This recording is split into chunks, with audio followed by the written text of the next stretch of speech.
부서진 흰색 SUV 승용차 한 대가 멈춰서 있습니다. 주변엔 어른과 어린이들이 쓰러져 있습니다. 중국 후난성 창더시에 있는 초등학교 앞에서 벌어진 일입니다.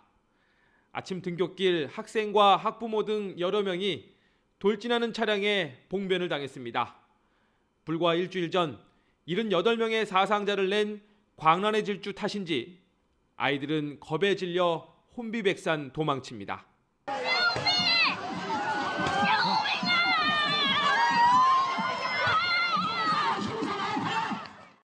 성난 학부모들은 운전자를 끌어내려 마구 때립니다. 고의성 여부는 파악되지 않았지만 현장 목격자들은 이런 말을 남겼습니다. 开车故意撞那儿，你看的，从那边撞到校门口头，就开回来又撞，你看这个人好恶劣，他说社会不公。 앞서 11일에도 중국 광둥성 주하이에서 차량 돌진 사고로 35명이 숨지고 43명이 다쳤습니다. 지난 16일 장수성 이싱에 있는 직업학교에선 흉기 난동 사건이 발생해 25명의 사상자가 나왔습니다.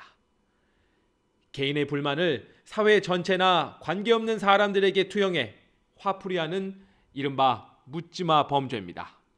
오랜 경기 침체로 누적된 불만이 모방 범죄 도미노로 이어질지 모른다는 불안도 커지고 있습니다. 베이징에서 YTN 강정규입니다. 중국 동부 장수성 이싱시에 있는 한 직업학교에서 칼부림 사건이 일어났습니다. 현지 시간 16일 저녁 6시 반쯤입니다. 8명이 숨지고 17명이 다쳤습니다. 중국 공안은 올해 이 학교를 마친 21살 쉬모 씨를 붙잡아 범행을 자백받았습니다. 시험에 불합격해 졸업장을 받지 못한 점과 실습 보수에 불만을 품고 범행을 저질렀다고 밝혔습니다. 쉬 씨는 인터넷에 유서를 남겼습니다.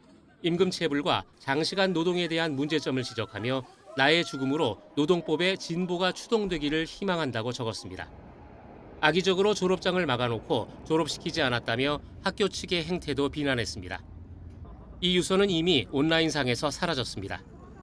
닷새 전 11일에는 광둥성 주하이시 체육센터에서 차량 돌진 사건으로 사상자 78명이 발생했습니다.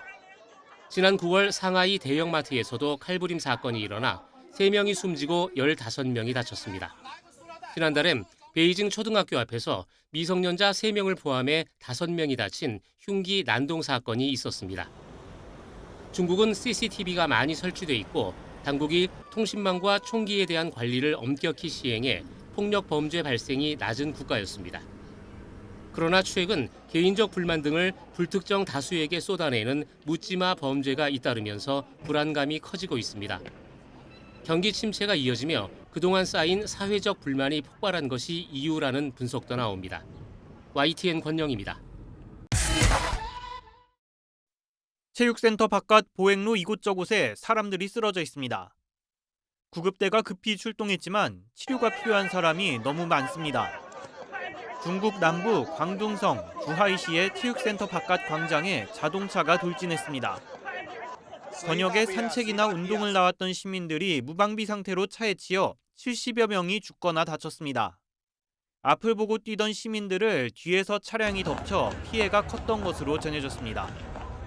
경찰은 달아나던 운전자 62살 판모 씨를 현장에서 체포했습니다. 판 씨는 자해를 시도해 병원으로 옮겨졌으며 이혼 뒤 재산 분할 결과에 불만을 품고 범행을 저지른 것으로 보인다고 경찰은 밝혔습니다. 중국에서는 최근 불특정 다수를 겨냥한 분노 범죄가 잇따르고 있습니다.